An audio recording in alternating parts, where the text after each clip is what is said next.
She absolutely wants to do all of the little things. She does all the little things. It's hard to find the Lexi Hull out there. Well, it's hard for us to find flow when there's a foul call every 10 seconds. I mean, it just really is. They were much more aggressive and physical defensively. When they're at the free throw line, we can't get up and down the floor. And that's a challenge. Did you see what just happened in Vegas? Game 2 wasn't basketball. It was a battlefield. 41 fouls, non-stop collisions, players hitting the floor on every possession. And then, the turning point. Aya Wilson throwing her body into Lexi Hull, leaving Caitlin Clark absolutely furious heading into Game 3. But here's the question. Was this smart strategy or complete chaos? I mean, it feels like a physical game every game. Feels like it's been a physical season. This first 2 games you have, I think the right phrase is just been beaten. Is this the most physical that you've ever been in from Stanford days on? But yes, I think, I feel like I've been on the ground a little bit more this series so far. We just keep getting back up, so that's all you can really say. Because the Fever aren't just fighting the Aces, they're fighting the whistle too, and everything comes to a head in Indianapolis. Before we move on, I'd like to ask you a small favor. If you appreciate this content, please take a second to like this video and subscribe to the channel. Over 98% of you watch the videos without subscribing. It costs you nothing, but it makes a huge difference to us. So, did you click the subscribe button? Great. Thank you so much. Now, back to the video. We didn't throw any. I mean, the reality is they came in and they were physical and they dictated and, we were on our heels. You mentioned that you anticipated, obviously, the Aces would want to throw the first punch tonight. And we were passive and we were reactive to everything. How does a playoff basketball game end up looking more like a wrestling match than a semifinal? That's the exact question everyone was asking after Game 2, because the amount of chaos on the court didn't even make sense anymore. There were 41 fouls called, and still, somehow, the whistles didn't come fast enough to keep anybody safe.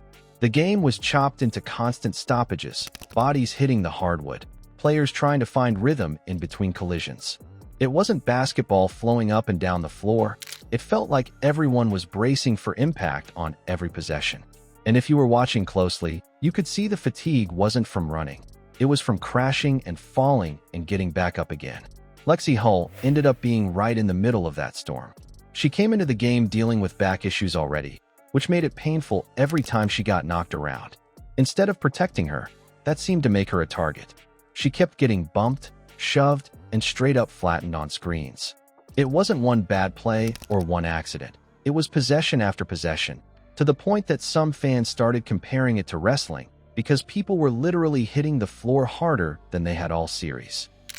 I don't think that she's going to practice for the rest of the year.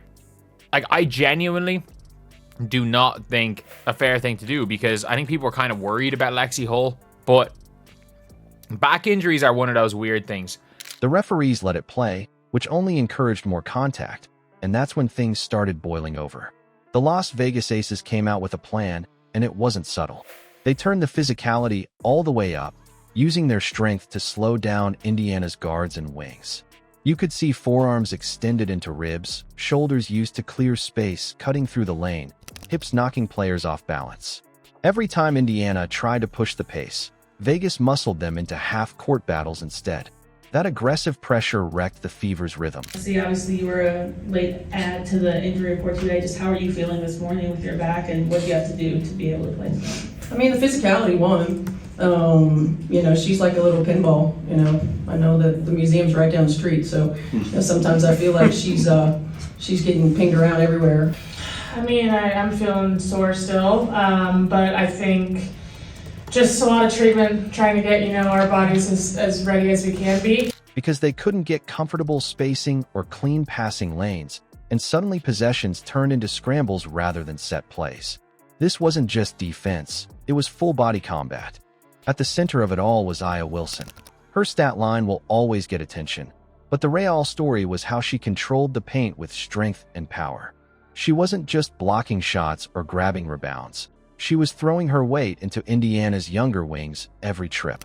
On one sequence, she bodied Hull so hard that people in the arena actually gasped.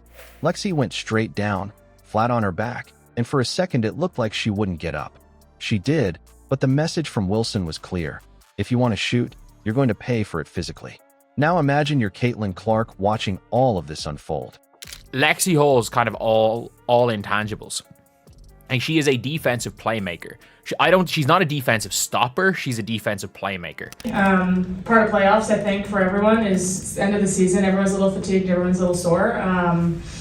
Getting me ready for tonight. But it'll be a good rest day tomorrow. But I think that's, for everyone. We're just pushing through. She's supposed to be creating shots, running her team, hitting deep threes. Instead, half the time she's pulling her teammate off the floor and yelling at a ref for missing yet another hit. Clark wasn't just upset that Hull was getting punished. She was baffled by how uneven the calls felt. She'd get grabbed driving into traffic and nothing. Then the very next play, a light bump at midcourt would draw a whistle the other way. That inconsistency got under her skin, and anybody who's seen her knows she shows emotion when something doesn't add up. Her frustration was visible in her body language, in the way she threw her arms up after another miss from the officials. But here's the wild twist. Through all of that punishment, Lexi Hull kept fighting back. She drained 5 threes on the night. Lexi does all of the little things that you want a team to do. So just trying to go out there and do the best I can. A lot of treatment with our trainers. I'm really thankful for them to spend a lot of time with me today, a lot of time with me yesterday. Think about that. Each time she got slammed, she dragged herself back into the corner or the wing, set her feet, and buried a shot. The arena would buzz every single time because the crowd realized they were watching a player who refused to break. It wasn't just points on the board, it was survival basketball. Her jumpers actually kept Indiana in striking distance when it looked like the physical toll might bury them.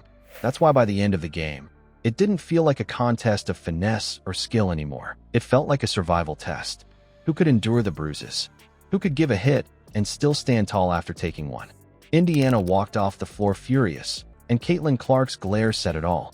The frustration wasn't just about losing. It was about feeling hunted, about watching teammates get punished without protection. So lads, Lexi Hull has not been practicing with the Indiana Fever, but Steph Wyatt has been talking about Lexi Hull, basically saying she's being ruled out for precautionary reasons. And now, with Game 3 shifting to Gainbridge Fieldhouse, that fury isn't going away. It's heading into an arena packed with over 17,000 fans, ready to demand accountability the referees couldn't deliver in Vegas. The Fever aren't just stepping into Game 3, they're walking into an arena where everything gets judged under a louder spotlight. Gainbridge Fieldhouse is about to be packed with fans who will not stay quiet if the same chaos repeats.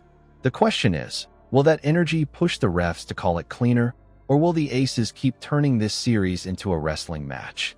Either way, the tone changes now.